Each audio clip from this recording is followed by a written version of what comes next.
নমস্কার, আপনারা দেখছেন কড়া খবর।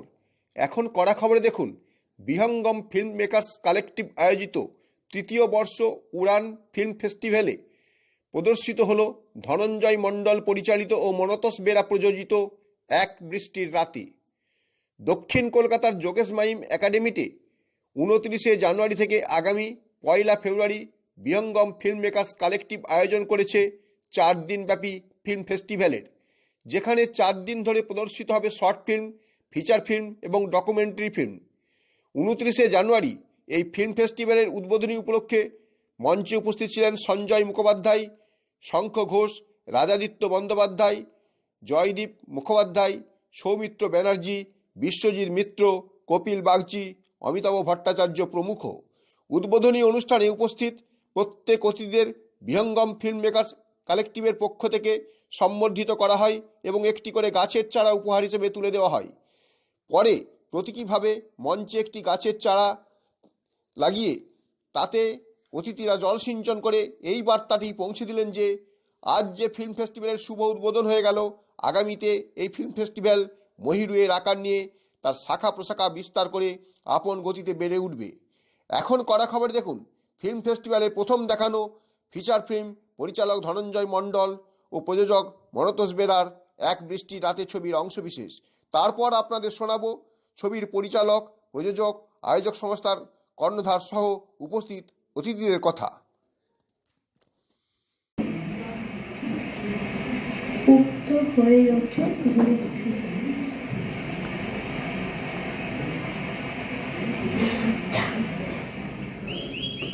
চাষিরা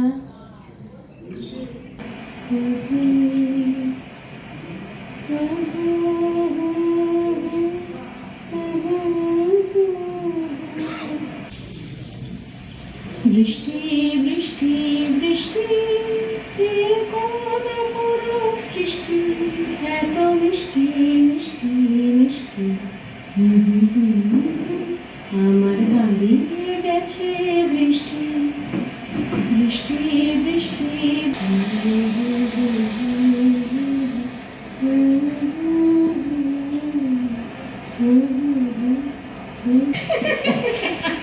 কাদায় পড়ে গেছিলি নিশ্চয়ই। উঠতে উঠতে যে আসতে পেরেছি তাই অনেক। ইস, যা ভিজেছো। এসো এসো, ভেতরে এসো, ভেতরে এসো। ধরো ধরো, এটা ধরো তো। না, চলো চলো।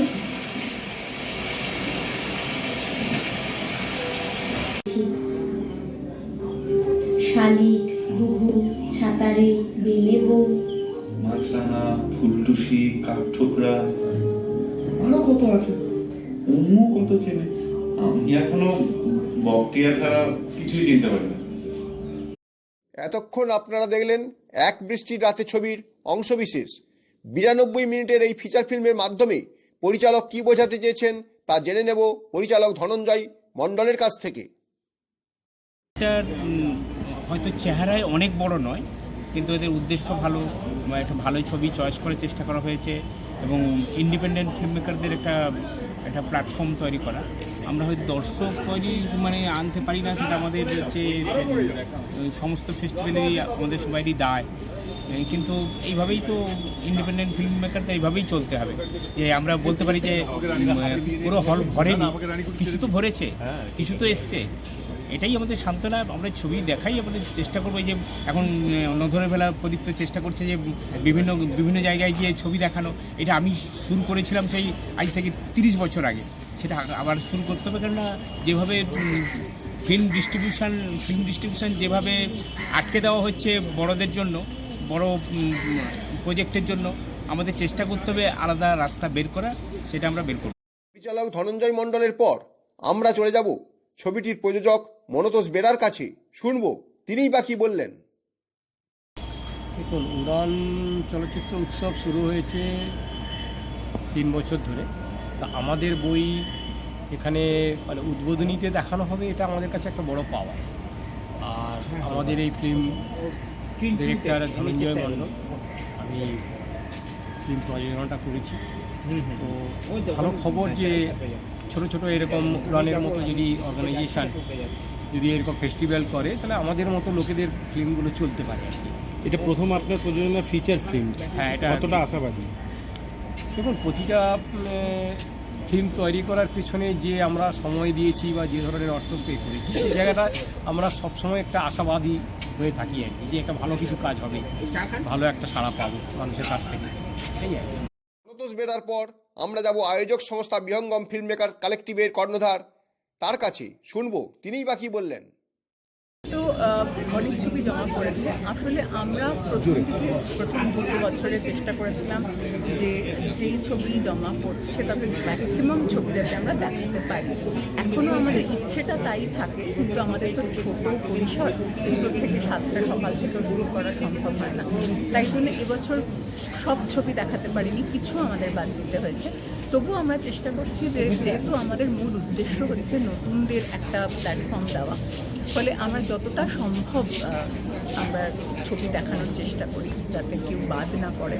কয়েকজন বাদ পড়েছেন এবার, কারণ খানিকটা তো মানটা একেবারেই যদি কম থাকে। তাও টোটাল সংখ্যাটা একটু বলুন, কটা দেখানো হচ্ছে? আমাদের এবার 10টা ডকুমেন্টারি আমরা দেখাচ্ছি, আমরা 16খানা শর্ট ফিল্ম শর্ট ফিকশন দেখাচ্ছি, 5টা লং ফিকশন এবং আরও 4টে গাজার থেকে ছবি, এবং আরও কিছু স্পেশাল স্ক্রিনিং, যেমন আজকে সার্গাই আইনস্টাইনের ব্যাটলশিপ পোটেমকিন, অযান্ত্রিক, আমাদের ক্লোজিং ফিল্ম ক্যালকাটা সোনাটা শুভা দাস মল্লিকের, এরকম কিছু স্পেশাল স্ক্রিনিংও আমাদের থাকছে।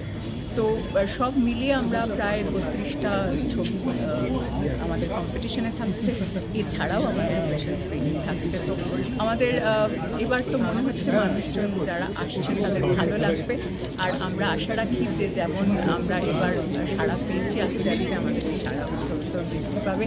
আপনাদের সবাইকে আমাদের উড়ান চলচ্চিত্র উৎসবে স্বাগত। কোনো পাস আমাদের চলচ্চিত্র উৎসবে লাগে না। 29শে জানুয়ারি থেকে 1 ফেব্রুয়ারি দুটো থেকে রাত্রি 9টা অবধি যোগেশ মাইম একাডেমিতে চলে আসুন। ভালো। মঞ্চে উপস্থিত ছিলেন চিত্র পরিচালক জয়দীপ মুখোপাধ্যায়, তিনি কি বললেন তাই শুনবো এবার। এই যে সুন্দর একটা ফেস্টিভ্যাল, এখানে এতগুলো ছবি, দেশ বিদেশের ছবি দেখানো হচ্ছে, কি বলবেন? এটা খুবই তো একটা ভালো উদ্যোগ। আমি এটা খুবই নিজেকে ধন্য মনে করছি যে আমি একটা ফেস্টিভ্যালের সাথে যুক্ত হতে পেরেছি এবং এখানে এসে ছবি দেখতে পাবো। কোথাও গিয়ে আমার মনে হয় যে এখন যে পরিস্থিতিতে মানুষ সিনেমা বানাচ্ছে বা যে পরিস্থিতিতে মানুষ প্রতিনিয়ত যুদ্ধ করে চলেছেন নিজেদের কীভাবে ভালো রাখবেন তার জন্য, সেটা সামাজিক প্রেক্ষাপটে হোক বা সেটা তাদের নিজেদের দৈনন্দিন জীবনেই হোক, আফটার কোভিড মানুষ অনেক কিছু শিক্ষা পেয়েছে এবং সেই শিক্ষা থেকে মানুষ যেভাবে নিজেদের আবার একটা নতুনভাবে গড়ে তুলেছে, সেখানে মোবাইল ফোন এবং তাতে বিভিন্ন রকমের প্রোডাক্ট সোশ্যাল মিডিয়ার মাধ্যমে যেভাবে আমাদের সমস্ত দৈনন্দিন জীবনকে গ্রাস করে নিয়েছে, তাতে এরকম একটা ফেস্টিভ্যাল এবং তাতে যে ধরনের ছবি হচ্ছে সেই ছবিগুলো কোথাও গিয়ে আমার মনে হয় একটা মেলবন্ধন হওয়া উচিত, শুধুমাত্র এরকম ফেস্টিভ্যালের নয়, এবং এটার একটা কোনো প্ল্যাটফর্ম তৈরি হওয়া উচিত সোশ্যাল মিডিয়াতে, যেখানে এই ছবিগুলো মানুষ দেখতে পাবেন। আফটারঅল একটা জিনিস সবসময় মাথায় রাখতে হবে, সেটা হচ্ছে যে মানুষকে আমরা ছবিগুলো দেখাতে চাই।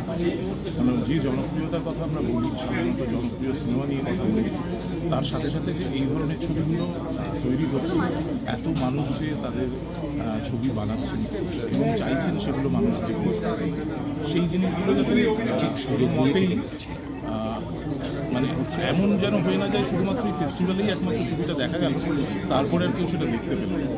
আমার মনে হয় সেক্ষেত্রে একটা কোনো প্ল্যাটফর্ম অবশ্যই তৈরি করা উচিত, সেটা বিহঙ্গমই পারবে তাদের একটা কোনো প্ল্যাটফর্ম তৈরি করে এই ছবিগুলো যাতে পর্যাপ্ত পরিমাণে মানুষ চিনতে পারে।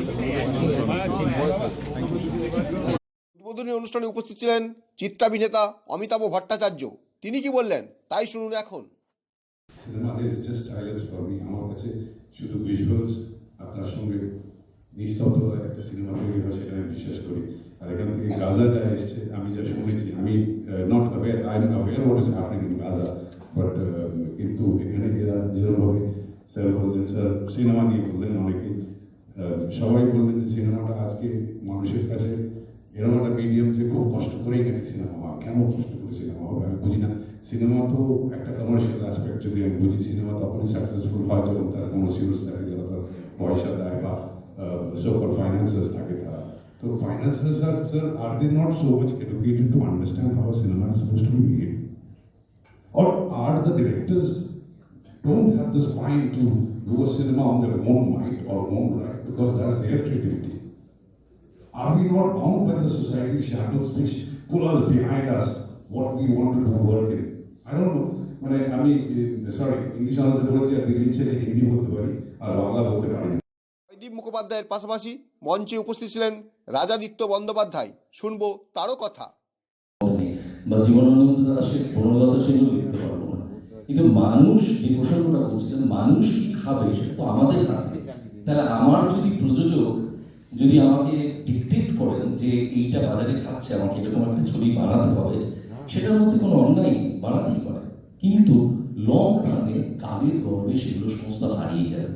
তো আমার বিশেষ করে কেন আসার একটাই উদ্দেশ্য, সেটা হচ্ছে একটা সময় যখন আমি ফিচার ফিল্ম বানিয়েছি, কয়েকটা তথ্যচিত্র বানিয়েছি ক্রাউড ফান্ডিং করে, তো আমার যারা ইউনিট মেম্বার তারা বলতো জানুয়ারিতে শুটিং হবে, আবার পরের ডিসেম্বরে আবার সেকেন্ড লেগটা শুটিং হবে, আমাদের টাকা পড়িয়ে যেত।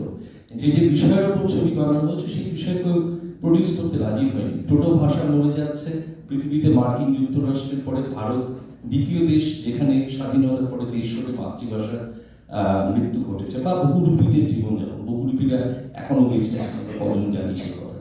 কিন্তু প্রশ্নটা হচ্ছে যে এই ধরনের কালেকটিভ যখন এগিয়ে আসে, ফেস্টিভ্যালগুলো তৈরি করে, ফেস্টিভ্যালে যে সমস্ত, যেমন গাজার কথা বললেন, গাজাতে আমরা জানি নতুন করে বলার কিছু নেই, গাজা, প্যালেস্টাইন, এবং শুধু তাই নয়, মজার কথা ইউরোপের বহু দেশে কিন্তু বহু কষ্টে ইন্ডিপেন্ডেন্ট ফিল্ম মেকাররা সিনেমা বানাচ্ছে।